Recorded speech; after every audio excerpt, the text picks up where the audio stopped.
skräcken för de gäng som idag växt till transnationella kriminella organisationer. Allá en El Salvador eso es tremendo. Uno ve morir gente, ve torturar gente y pues esa gente hasta a mí me hicieron participar en algo de eso.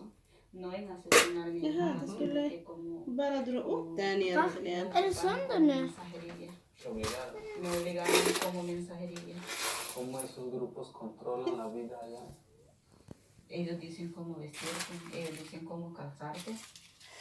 Si tú tienes un problema y quieres llamar a las autoridades, ustedes tienen que pedirle permiso a ellos.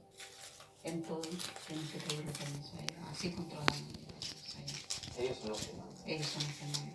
Allá me manda la autoridad, me manda usted, allá mandan ellos. Para El Salvador no me regreso. Det var här Pachola som Leiby anslöt sig till karavanen.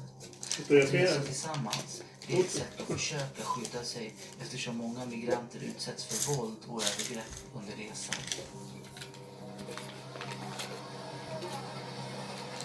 Vad skulle du göra med pengarna? Karavanen rör sig vidare norrut. I delstaten Veracruz blir det Här är rusning när 1000 långt kronor. det finns plats på ett lastbil. En sådan.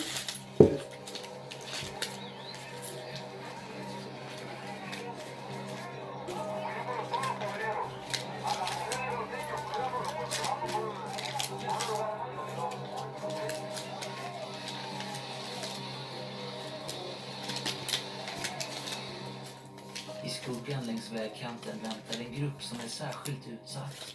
HBTQ-personer från Honduras som blivit världens farligaste land för transpersoner. Det är här vi träffar Leiby för första gången. Al principio todo parecía fácil cuando sales en una caravana, pero ser migrante es cuestión de ser valiente, de ser fuerte. Y aquí vamos, hasta lograr nuestro objetivo que es llegar a la frontera.